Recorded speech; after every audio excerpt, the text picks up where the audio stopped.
여러분 안녕하세요. 서영선 목사입니다. 벌써 10월이 됐습니다. 금년도 석 달밖에 남지 않았는데 코로나는 여전히 기승을 부리고 있고 또 백신을 계속해서 사람들이 맞고 있기 때문에 위드 코로나 시대가 지금 곧 되지 않을까 그런 기대를 해봅니다. 그렇게 되면 교회 예배도 조금은 대면 예배로 좀 전환이 되고 그동안 우리 선교의 사역도 많이 위축되고 또 취소되고 했는데 좀 활성화되지 않을까 좀 기대합니다.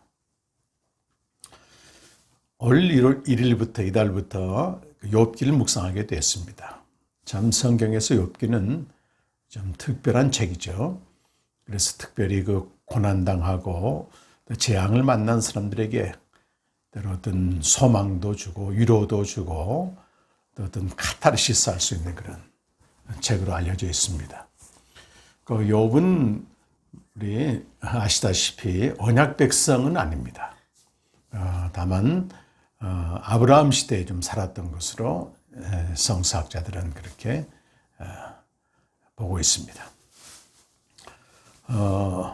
욥기 전체의 주제는 재난을 당한 욥이 그 재난의 이유에 대해서 주로 세 친구들과 변론하게 되는 것이고 결국 욥의 의로움이 세 친구들의 변론을 제압하게 됩니다.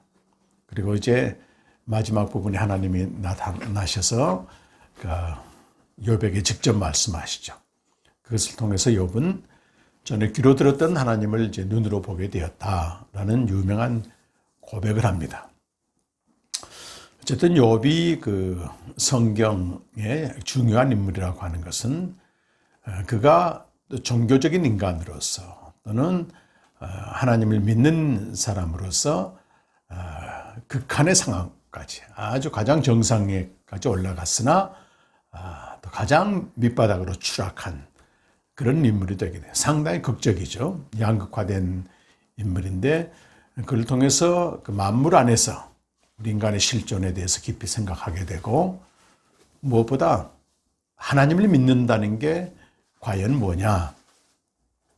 우리는 단지 하나님을 믿는다 이런 개념보다도 어떤 하나님을 믿느냐가 더 중요한 과제가 되는 것이죠. 그 부분에 대해서 좀 성찰할 수 있길 바라고요. 욥은 사실 언약밖의 백성이었고 소위 그 십자가를 통해 나타난 계시가 완전히 나타나지 않는 이전의 인물입니다. 그래서 우리가 신약에서는 이미 그 아들을 통해서 만물에 계신 하나님이 우리에게 계시되었고 그것이 우리에게 얼마나 큰 영적인 축복인지 다시 한번 또 새기면서 그 그리스도의 관점에서 한번 욥을 좀 묵상하게 되면 큰 유익이 있으리라고 생각합니다. 오늘은 3장 그 전반부에 대해서 좀 나누려고 합니다. 욥기 1장과 2장에서 욥은 상당히 경건한 사람, 소위 경건한 성자의 모습으로 묘사되고 있습니다. 그것이 하나님께도 인정을 받았고 그 욥의 경건은 그래서 사탄이라고 하는 참소자죠. 여기 사탄은 우리 유대교 전통이나 기독교에서 말하는 하나님의 대적자로서 사탄이 아니고 여호와의 천사들 중에서 두루 돌아다니면서 감찰하는 어떤 비밀 경호원과 같은 역할을 하는 것이죠. 그래서 고유명사로 되어 있습니다.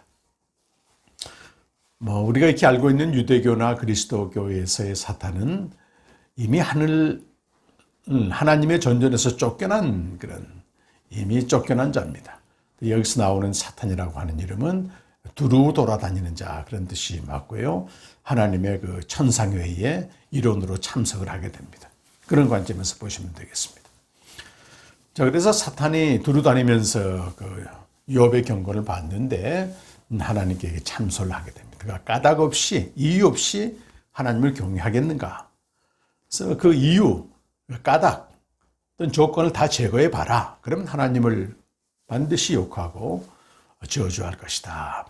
그래서 이제 하나님께서 사탄에게 욥을 시험하도록 합니다. 두 번에 걸쳐 시험하는데 첫 번째 시험은 그의 자녀들과 모든 소유물을 다 빼앗는 것이었습니다. 그럼에도 불구하고 욥은 주신 이도 여호와시오 가져가신 이도 여호와시라. 오직 여호와 이름이 찬송을 받을 것이라. 하나님을 저주한 게 아니고 도리 하나님의 이름을 찬양하게 되었습니다. 첫 번째 시험에서 사탄이 완전히 실패했죠.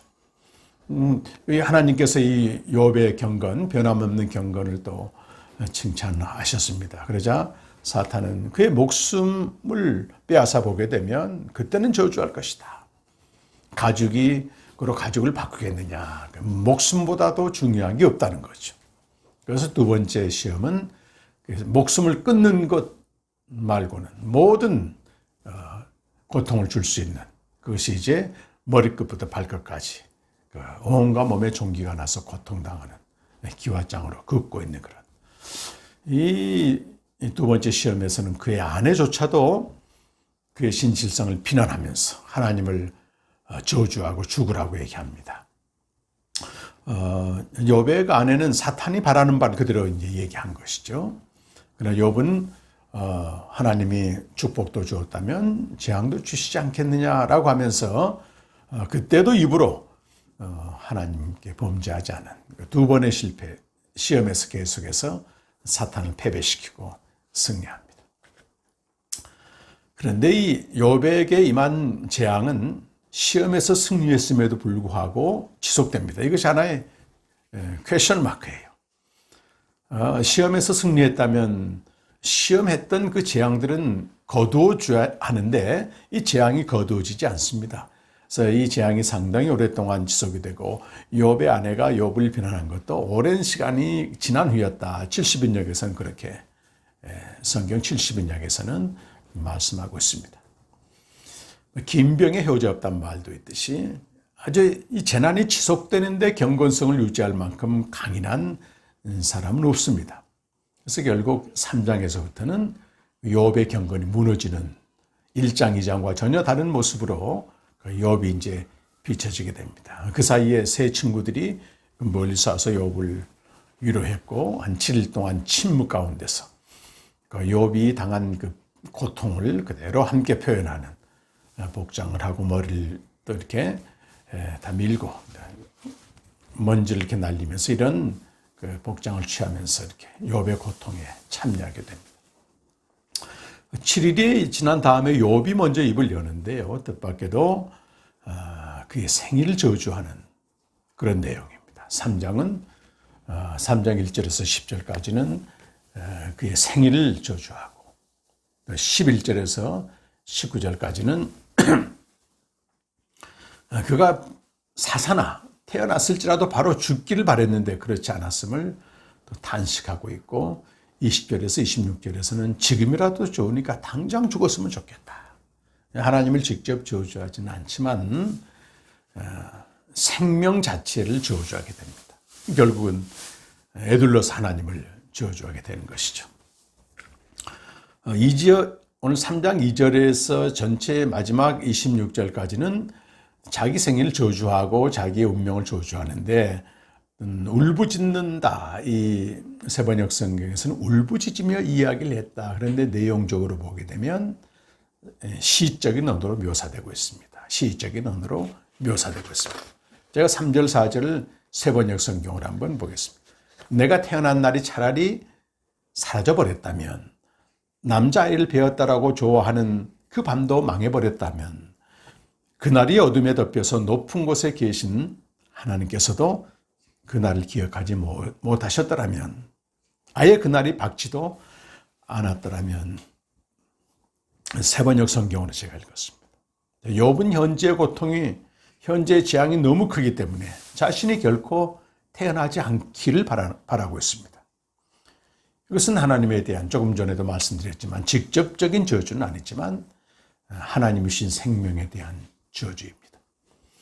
여기서 태어나던 날과 잉태되던 날이 겹쳐서 나오거든요. 이 전체적인 맥락에서 보게 되면 그것은 어떤 시적인 대꾸의 목적이라고 볼 수 있겠습니다. 이게 3절에서 그 밤 어둠이라는 표현은 생명과 반대되는 죽음, 혼돈, 그리고 지하의 세계를 말합니다. 그리고 위에 계신 하나님께서 돌보지 않았더라면 자기가 태어났을 리가 없을 것이다. 이제 그것을 탄식하고 있어요. 이 욥기에 나오는 하나님의 이름, 소위 신명은 엘로아라고 되어 있습니다. 엘로아는 주로 욥기에만 나와요. 구약 성경에서 전체 56회가 나오는데 41번이 욥기에서 나오고 있다고 하는 것을 우리가 알 수 있습니다. 자, 4절에 보게 되면 어둠과 사망의 그늘이 그날을 제 것이라 하여 검은 구름이 나를 덮었더라면 낮을 어둠으로 덮어서 그날을 공포 속에 몰아넣었더라면 라고 되어 있습니다. 여기 어둠, 사망의 그늘, 검은 구름 같은 표현은 매우 어둡고 캄캄한 상태를 말하고요. 그 4절 뒷부분에 낮을 어둠으로 덮는다. 이것은 소위 폭풍이나 일식을 통해서 평상시 어둠이 아니고요. 캄캄하게 만드는 상당히 공포스러운 그런 상황을 말씀하고 있습니다. 그리고 5절에서 6절에서 7절 말씀 보게 되면 그 밤도 흑암에 사로잡혔더라면 그 밤이 아예 날수와 달수에 또 들지 않았더라면 그 밤이 아무도 잉태하지 못하는 밤이었더라면 아무도 기쁨의 소리를 낼 수 없는 밤이었더라면 라고 되어 있습니다. 마찬가지로 세번역 성경으로 읽었습니다. 자, 그 밤이 흑암에 사로잡혔다면 해 날수와 달수에서 제외되어 자신의 출생은 피하였을 것이라는 것입니다. 또 자기가 잉태된 그 밤이 생산할 수 없는 밤이었다면 자신이 출생했을 때 들렸을 법한 즐거운 소리도 들리지 않았을 것이다. 이 출생은 기쁨을 주는 거예요. 지금은 그의 출생을 저주하고 있습니다. 8절 말씀이 좀 이렇게 해석이 필요한데요. 세번역 성경으로 제가 읽어보겠습니다. 주문을 외워서 바다를 저주하는 자들이 리오야단도 길들일 수 있는 마력을 가진 자들이 그날을 저주하였더라면 라고 되어 있습니다. 8절에 바다를 저주하는 자들은 개역개정 번역본에서는 나를 저주하는 자들이라고 되어 있습니다. 히브리에서 날은 욤이고요. 바다는 얌입니다. 발음이 좀 비슷하죠. 그래서 날이나 또 바다로 번역을 합니다. 세번역 성경에서는 날 대신 바다로 번역을 했는데 그것이 전체 구절의 맥락과는 맞습니다. 왜냐하면 바로 이어서 바다 괴물인 리오야단이란 말이 등장을 하죠. 바다를 저주하는 자와 리오야단을 길들이는 자, 이 병행어로 나오는데 동격입니다. 자, 리오야단은 악어처럼 생긴 바다 괴물로 볼 수 있습니다. 구약에서 리오야단은 여러 가지 의미로 번역되는데요. 하나님의 적을 뜻하는 꼬불꼬불한 뱀, 시편 27편 1절에 나오고요. 두려움의 상징인 용들의 머리, 이건 역시 시편 7편 12절에서 14절까지 나오고 있습니다. 또 뱀이란 말로도 나와요. 아모스 9장 3절에서는, 그리고 악어 또는 큰 고래, 시편 104편 26절에서는 그렇게 나오고 있습니다. 그리고 욥기의 후반부에서는 신비스럽고 공포스러운 어떤 바다 괴물로 묘사가 돼요. 욥기 40장 25절과 41장 4절에 그렇게 묘사되고 있습니다. 한편 그 고대 사상에서 리오야단은 해와 달을 먹어치우는 어떤 용을 나타냅니다. 용.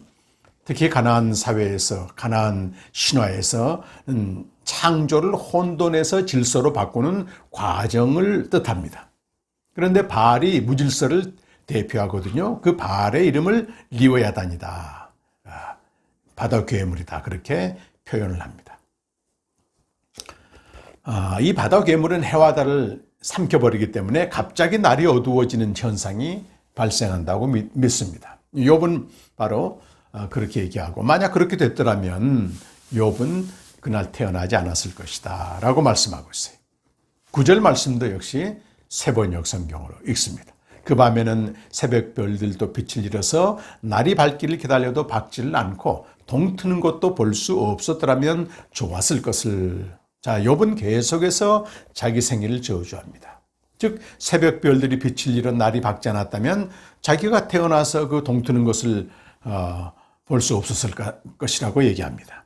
동트는 것에 대한 묘사는 뒷부분 하나님의 말씀 속에서 다시 나타납니다. 욥기 41장 18절에 보면 눈을 뜨면 그 눈꺼풀이 치켜 올라가는 모양이 마치 동트는 것과 같다, 이렇게 이제 묘사를 하고 있습니다. 자, 욥은 계속해서 자기의 생일을 저주하고 있습니다. 즉 새벽 별들이 빛을 잃어 날이 밝지 않아 그가 동트는 것을 볼 수 없기를 바라고 있습니다. 또 10절에서는 어머니의 태가 열리지 않아 내가 태어나지 않았어야 하는 건데 그래서 이 고난을 겪지 않아야 하는 건데 라고 말하고 있습니다. 이제 욥은 어머니의 태가 열리지 않아 자신이 출생하지 않기를 바라고 있습니다. 그가 태어났기 때문에 지금 이런 고난을 당하고 있다라고 탄식하며 말하고 있습니다. 이것이 오늘 욥기 3장 1절에서 10절까지의 말씀을 대략 정리를 했습니다. 서론에도 말씀드렸습니다만 욥은 두 번에 걸친 시험에서 승리합니다. 열 자녀가 한꺼번에 한날에 몰살당하고 그가 가진 모든 소유물이 한날이 없어집니다. 그는 알몸의 상태가 되었는데 그 자리에서도 하나님을 경외합니다. 또 생명을 위협하는 고통스러운 질병 가운데서도 이걸 하나님이 주신 재앙으로 그대로 받아들이고 그 입술로 범죄하지 않습니다. 욥은 시험에서 승리했고 사탄은 무참히 패배했습니다. 그런데 욥기는 전혀 다른 방향으로 전개되고 있어요. 보통 우리가 예상할 때는 그 욥이 사단에게서 승리했기 때문에 시험에서 또 승리했기 때문에 하나님은 욥을 칭찬하고 사탄은 물러가고 또 사탄이 가져다 준 이런 재앙은 바로 회복될 것으로 그래야만이 이야기가 전개되는 게 맞습니다. 당시에 그 비슷한 이런 서사시들이 있었는데 비슷한 이런 내용들이 있었는데 바로 이런 것들이었습니다. 그 고난에서 바로 축복으로 다시 회복하는 것이었죠. 그런데 욥의 이야기는 전혀 다른 방향으로 나갑니다. 천상의 세계는 더 이상 나오지 않습니다. 그리고 욥의 경건은 산산이 무너지는 그런 방향으로 전개됩니다. 자, 욥은 오랜 시간 지속되는 재난 앞에서 입을 열어서 자신의 출생을 저주하게 됩니다. 이것은 존재 자체에 대한 저주고 직접 하나님을 저주하지 않았지만 생명을 주신 하나님을 저주한 셈입니다. 자, 욥의 고난은 깊이 생각해 보게 되면요, 종교적 실존의 한계성을 보여주고 있습니다. 종교적 실존의 한계성입니다. 종교적 인간이죠. 자, 경건한 성자였던 욥이 자신의 출생을 저주하는 모습으로 변하는 것은 어떤 종교의 한계성을 여실히 보여주고 있다는 것입니다. 과연 어떤 종교인이 그가 어떤 신을 믿든 끔찍한 재앙이 계속되는데도 불구하고 자신의 경건을 지킬 수 있는 사람이 어디 있겠습니까? 직접 신을 원망하지 않겠지만 명예스럽게 죽기를 원할 것입니다. 욥이 죽음을 유일한 소원으로 삼았듯이 말입니다. 이 땅에서 난 종교의 한계성입니다. 모든 종교는 어떤 소위 계시의 한계성에 부딪힙니다. 계시가 임하지 않게 되면 반드시 그 한계에 온다고 하는 것입니다. 지극히 높은 정상에 갔다가 저 밑바닥으로 추락하게 되는 것입니다. 여기서 계시는 감추어진 어떤 것이 드러나는 것이다 라고 말씀하고 있어요. 그래서 20세기 중반의 칼바르트는 기독교를 종교와 구분을 합니다. 기독교는 단순한 종교가 아니고 계시의 종교라고, 굳이 종교라고 말할 것 같으면 계시의 종교다. 기독교의 진리를 계시에 초점을 맞추게 됩니다. 자, 하나님과 인간 사이에는 무한한 질적 차이가 있다는 거예요. 무한한 질적 차이로 존재하시는 하나님은 인간이 감히 가까이 갈 수 없는 숨어 계신 하나님이라고 하는 것입니다. 그런데 오직 예수 그리스도를 통해서 숨어 계신 하나님이 계시된 하나님으로 오신다는 겁니다. 숨어 계신 하나님이 바로 예수 그리스도를 통해서 계시된 하나님으로 우리에게 오신다. 매우 중요합니다. 그러므로 이 칼바르트에 의하게 되면 숨어 계신 하나님에 이르는 길은 오직 하나다. 오직 위로부터 하늘로부터 수직적으로 내려오신 예수 그리스도의 계시, 그리고 이 계시에 대한 우리의 믿음이라는 것입니다. 자, 우리 인간은 성육신 하신 그 한 분 하나님의 말씀이신 예수 그리스도, 로고스이죠. 말씀으로 이 땅에 오신 예수 그리스도를 통해서, 또 오직 하나님의 은혜를 통해서, 오직 성령의 감동을 통해서 주시는 그 믿음을 통하여 그 숨어 계신 하나님과 관계할 수 있다고 하는 것입니다. 매우 중요한 통찰이죠. 그래서 이 바르트의 신학은 창조 이전의 세계, 만물 위에 있는 세계부터 기원하고 있습니다. 자, 욥의 경고는 우리 인간이 의롭다고 하는 것, 인간의 의가 어디까지 올라갈 수 있는가, 동시에 그 한계성을 보여주고 있습니다. 정상과 한계성을 동시에 보여주고 있는 거죠. 욥의 경고는 계시의 한계성에서 정상에 도달해, 계시를 받지 못한 상태에서 정상에 도달한 겁니다. 그것을 이제 후반부 결론 부분 가서는 귀로 듣는 하나님이다. 귀로 듣는 하나님에 대한 한계입니다. 사실 천상회의는 감춰져 있으나 하나님은 또 주권적으로 욥을 위해서, 욥을 향한 선한 뜻을 가지고 계속 일하고 계십니다. 그러니까 사탄이 하나님을 충동해서 욥을 시험했다. 1장, 2장에 나오는 이 말씀은 하나님이 주신 시험에 대한 전체적인 의미를 포괄하지는 않습니다. 어떻게 하나님이 사탄이 충동해서 시험하고 말고 그러겠습니까? 이 욥기 전체를 읽게 되면은 하나님의 보다 큰 뜻, 하나님의 주권적인 대의가 감춰져 있다고 하는 걸 보게 됩니다. 그가 계시된 하나님을 알기까지 하나님은 그를 위해서 계속 일하고 계십니다. 마침내 내가 전에 귀로 들었던 하나님을 눈으로 봅니다. 계시가 열렸다고 하는 전문 용어라고 할 수 있습니다. 자, 우리 성서신학에서 계시의 절정은 그리스도의 십자가 사건에 있습니다.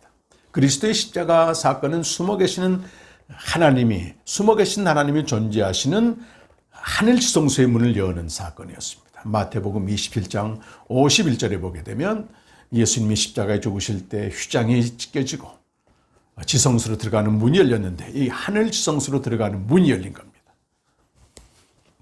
그것을 히브리서 10장 19절과 20절에서는 우리가 예수의 피를 힘입어 하늘 성소로 들어가는 파레시아 담력을 얻었다.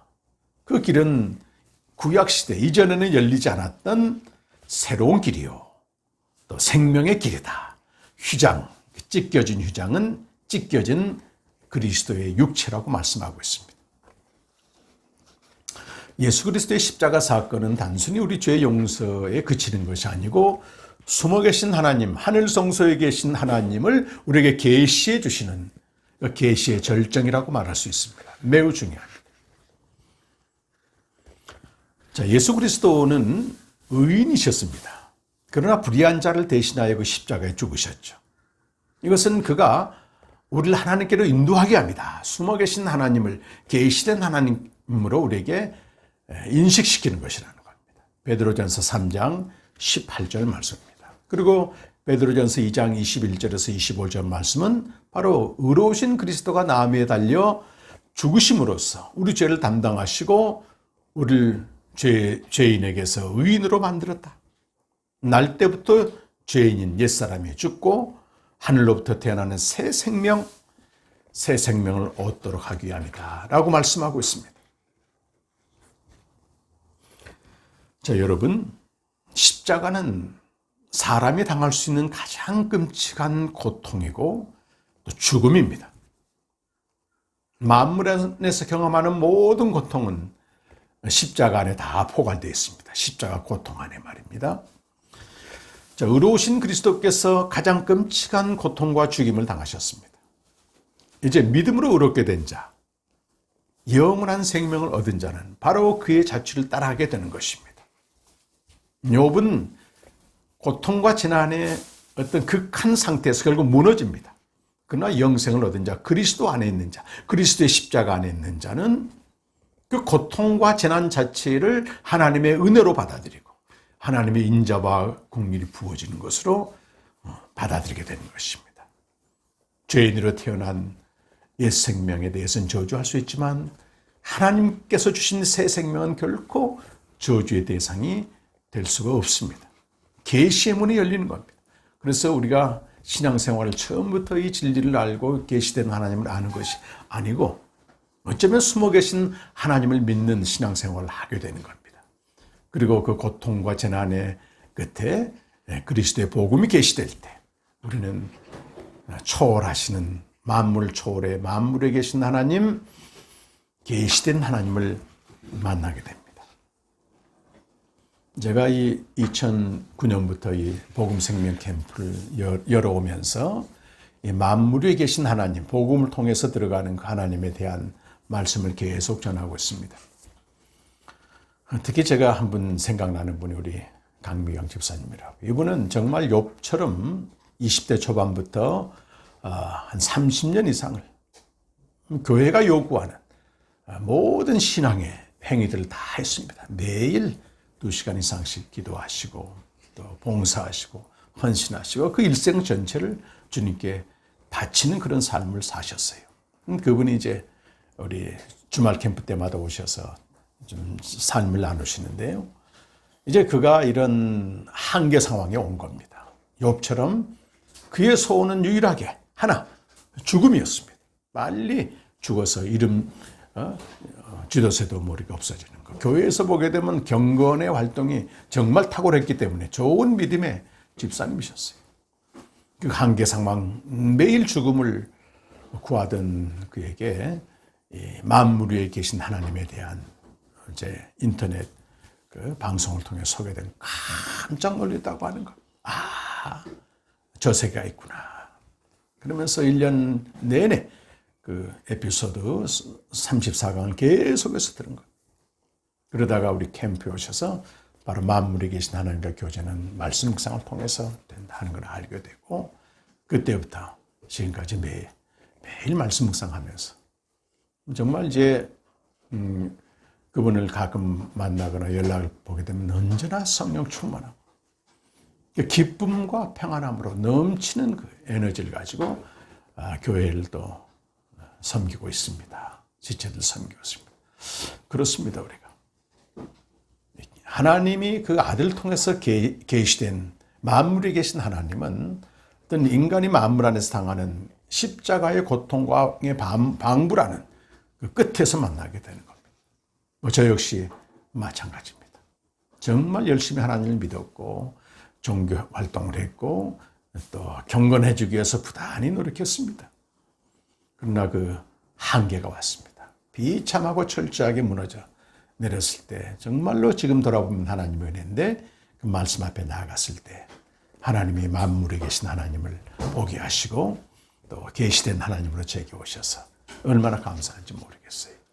이번 그 주말 10월 9일, 10일, 11일 3일간 대구에서 이제 모처럼 복음생명 캠프가 열립니다. 이때에도 만물에 계신 하나님이 계시되고 그리스도를 통해서 복음을 통해서 우리에게 주어진 고난이 어떤 설령 해석되지 않는 고난이라도 그것이 그리스도의 십자가의 안에서 당하는 고난에 대해서 많은 사람들을 의인의 길로 인도하는 이제 그 고난은 어떤 해석의 대상도 아니고요. 미리 말하면 해결의 대상도 없어져야 되는 대상도 아닙니다. 오히려 로마서 5장 3절처럼 그 내가 환난을 자랑한다. 환난을 즐거워한다. 원문에 보면 자랑하는 이 환난을 통해서 도키모스라고 하는 그리스도의 충만한 경지에 이르게 되고 또 우리 환난을 통해서 많은 사람들을 의인으로 돌아오게 하는 이 역사가 나타난다고 하는 것입니다. 이제 욥기를 계속해서 묵상하실 텐데 이렇게 십자가의 관점 또 신약의 관점에서 욥기를 살필 때 우리가 계시된 하나님을 아는 것이 얼마나 복된 것인지 얼마나 영광스러운 것인지 끝까지 우리 인생 끝까지 고난이 온다 할지라도 그 고난을 통해서 하나님의 인자와 신실함이 부어지는 그분의 영광을 보는 은혜가 우리 모두에게 함께 있기를 간절히 축원합니다. 여러분 감사합니다.